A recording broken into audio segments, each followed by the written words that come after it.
Hi guys, कैसे हो आप लोग। सो दोस्तों, आरएमओ बहुत जल्दी आने वाला है और आज आप लोगों के लिए एक तो सबसे पहले दिवाली विशेष भी मेरी तरफ से।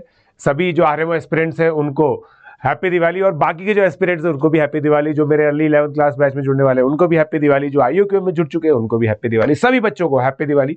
और मैं दोस्तों इस वीडियो में आप लोगों को बताऊंगा कि कैसे आप लोग 10 से 20 नंबर ला सकते हैं। इनफैक्ट मैं तो आरएमओ की स्ट्रैटेजी बता देता हूं आप लोगों को, ठीक है। अब यार देखो, आप लोगों को पता है, देखो दोस्तों, एक है कि भाई इवेंचुअली जो बच्चे आरएमओ का एग्जामिनेशन देते हैं, तकरीबन 7000 प्लस बच्चे आईओक्यूएम से आरएमओ में सिलेक्ट हुए। तो मैं ये मान के चल रहा हूं दोस्तों कि आप में से काफी सारे लर्नर्स तो बिल्कुल सीरियस होंगे इनमो तक जाने के लिए और फिर उसके आगे इंडिया को रिप्रेजेंट करने के लिए, राइट।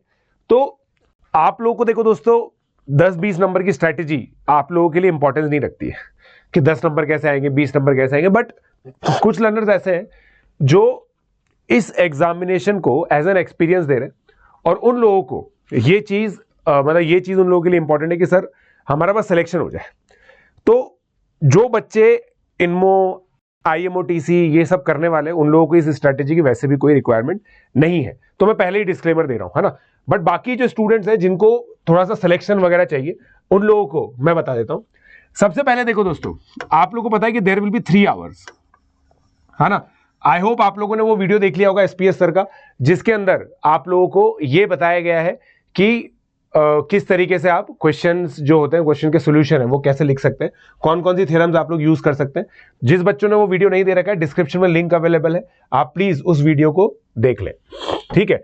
तो एक तो ये हो गया, ठीक है। तो 3 आवर्स में आपका दोस्तों 6 प्रॉब्लम्स आई, और जो ब्रॉड डिजाइन रहती है वो मैं आप लोगों को बता दूं दोस्तों, 2 ज्योमेट्री की प्रॉब्लम्स होंगी, ठीक है, एक नंबर थियरी की होगी, ठीक है, एक इनइक्वालिटी की रहती है जनरली, और 2 प्रॉब्लम जो होंगे वो combi plus algebra plus number theory भी उसमें थोड़ी थोड़ी एडेड होती है। ये जनरली पेपर डिजाइन होती है, ठीक है। अब काफी सारे स्टूडेंट्स होते हैं जो ज्योमेट्री पे बहुत ज्यादा फोकस करते हैं। ये देखो, ये यहां पे ये सब तो मैटर करता नहीं है ना कि कितना ज्यादा आप लोगों को दिक्कत आएगी, मतलब किसी को टाइम की दिक्कत आ जाए यहाँ पे, ऐसा नहीं होता है यहाँ पे, है ना। आप हर एक क्वेश्चन में टाइम दे पाएंगे, ठीक है। अच्छा, आप देखो कुछ जगह पे क्या होगा, जैसे यहां पे है ना, खासकर जो प्रूविंग आ सकती है तो उसमें इंडक्शन लग के आएगा, राइट, इंडक्शन लग के आ सकता है ना। तो इंडक्शन वगैरह के क्वेश्चंस आ सकते हैं, जैसे पिछली बार हम लोगों ने जो एक सॉल्व किया था उसके अंदर थोड़ा सा इंडक्टिवली सॉल्व किया था, ठीक है। उसके बाद इनइक्वालिटी है ना, इनइक्वालिटी के अंदर हम लोग मतलब थोड़ी सी यहां पे क्या ना, नंबर लाना थोड़ा सा मुश्किल होता है इस जगह पर, क्योंकि ये क्वेश्चन या तो होता है या नहीं होता है ना। इसमें आप कुछ स्पेशल केस लेकर के नहीं कर सकते हो कि सर इसको 2 वेरिएबल के लिए सॉल्व करते हैं, 3 वेरिएबल के लिए सॉल्व करते हैं, वो चीज यहां पर नहीं लग पाती है, ठीक है। फिर ये जो है ना, ये वाला क्वेश्चन आप लोग लार्जली कर पाओगे, खासकर इसके अंदर आंसर तो डेफिनेटली निकाल पाओगे। इसके अंदर क्या ना, आंसर बेस्ड आ सकता है या फिर कुछ प्रूव करने के लिए भी आ सकता है। तो मेनली कॉन्ग्रुएंस बेस्ड ही आएगा दोस्तों, है ना, ज्यादातर कॉन्ग्रुएंस बेस्ड ही आता है इसके अंदर क्वेश्चन जो आता है, तो कॉन्ग्रुएंस बेस्ड आ सकता है। तो अब यहाँ पे बेसिकली अगर मैं ध्यान से सोचूं तो कुछ स्पेशल केसेस क्रिएट करके हम लोग 5-6 नंबर ला सकते हैं, स्पेशल केस क्रिएट करके, राइट। जैसे एक प्रॉब्लम मैं आप लोगों को बताता हूं, दोस्तों। एक प्रॉब्लम आई थी, मैं आप लोगों को एक प्रॉब्लम बताता हूं। Prove that we can always find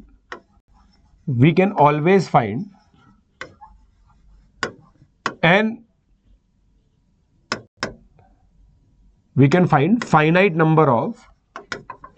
finite number of positive integers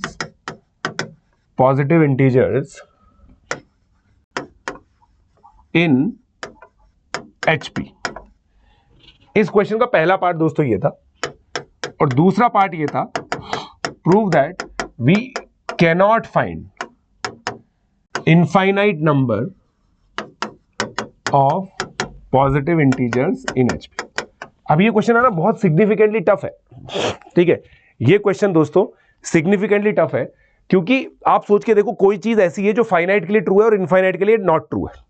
तो अब इस क्वेश्चन के अंदर अगर मान लो मुझे पार्शियल मार्क्स लाने, तो पहला वाला जो चीज है ना, ये क्या बोल रहा है, prove that we can always find finite number of positive integers in HP.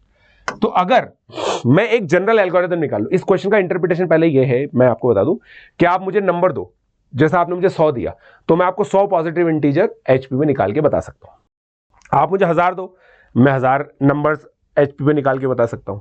तो आप कोई रैंडमली 100 नंबर नहीं ले सकते, रैंडमली 1000 नंबर नहीं ले सकते, आपको एक जनरल स्ट्रैटेजी बनानी पड़ेगी, एक जनरल स्ट्रैटेजी बनानी पड़ेगी, ठीक है।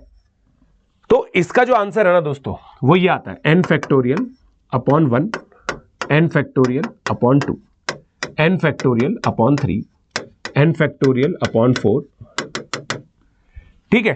अब ये इसके मॉक सॉल्यूशन में लिखा है कि भाई ये एक स्ट्रैटेजी है, आप मुझे n दो, 100 फैक्टोरियल अपॉन 1 इंटीजर होगा, 100 फैक्टोरियल अपॉन 2 इंटीजर होगा, इसको रेसिप्रोकल कर दो, वो डेफिनेटली एपी में, रेसिप्रोकल एपी में, तो ये नंबर एचपी में डेफिनेटली आ जाएगा।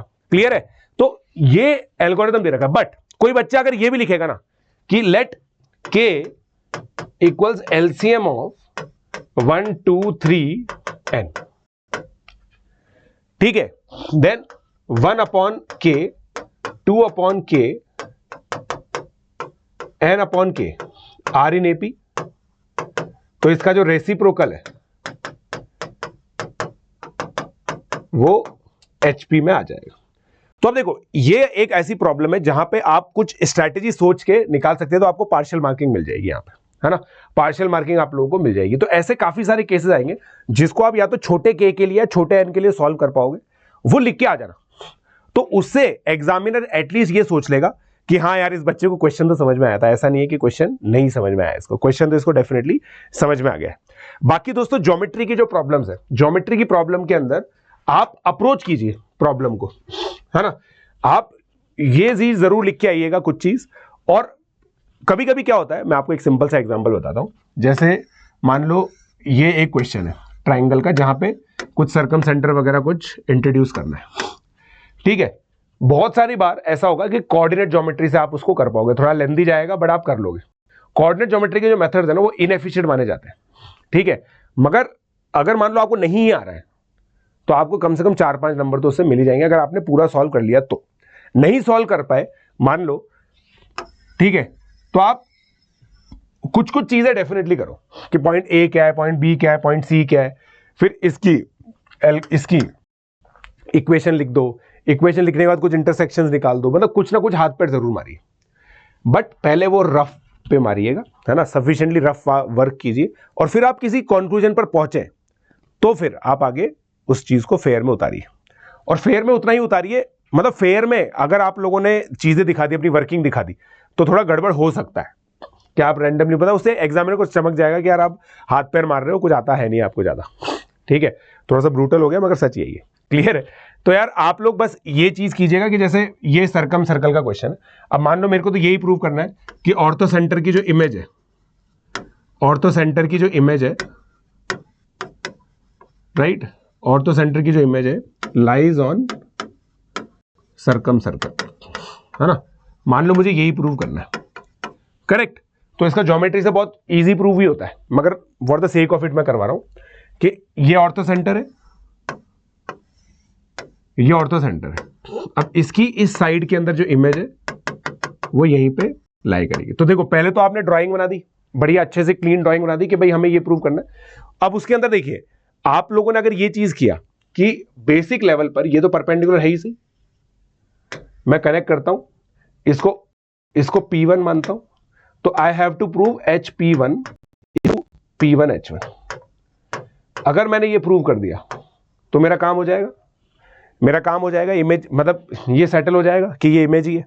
तो ये देखो, आपने क्या है ना, जो गिवन प्रॉब्लम थी उसको एक अचीवेबल प्रॉब्लम के अंदर कन्वर्ट कर दिया। तो इससे एग्जामिनर को चमकेगा यार, हाँ यार तुम्हें कुछ कुछ तो आता है, तो हो सकता है इसके आपको 2-3 मार्क्स मिल जाए।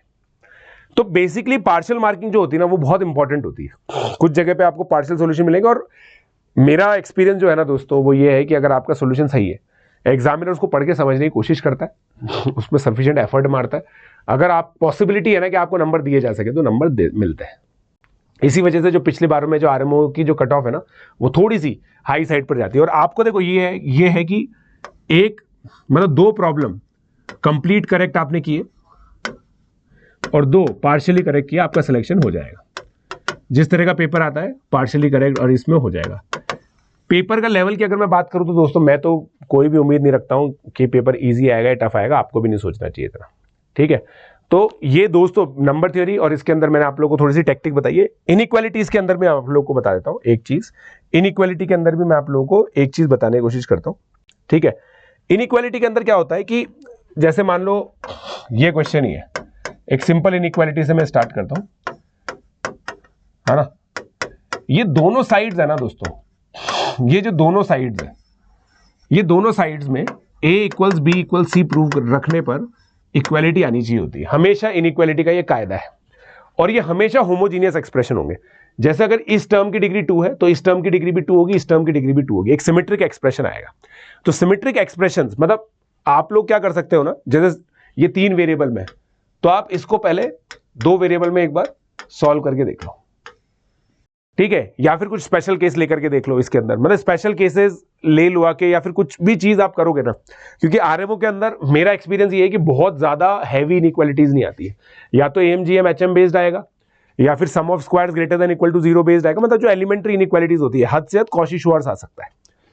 तो उनमें से कोई एक चीज से आप अप्रोच करोगे ना, you will get the answer. But वही अगेन मतलब ये एक बहुत मतलब ये क्या डिबेटेबल चीज है कि यार इनइक्वालिटीज पे फाइट मारी जाए नहीं मारी जाए। तो लार्जली मैक्सिमम जो स्टूडेंट्स होते हैं वो इनइक्वालिटीज में कच्चे ही होते हैं, तो आप लोग दोस्तों छोड़ सकते हो इनइक्वालिटी को, कोई दिक्कत नहीं। क्लियर है? सो गाइस आई होप आप लोगों को समझ में आया कि क्या करना है आप लोगों को आरएमओ में। इसी तरह से आप पढ़ते रहिए दोस्तों, मस्त रहिए। और रामानुजन का जो कोर्स है दोस्तों, जो हमारा IUQM का कोर्स है, वो आप लोग एनरोल कर सकते हैं, अपने दोस्तों को बोल सकते हैं। Let's crack it and happy Diwali.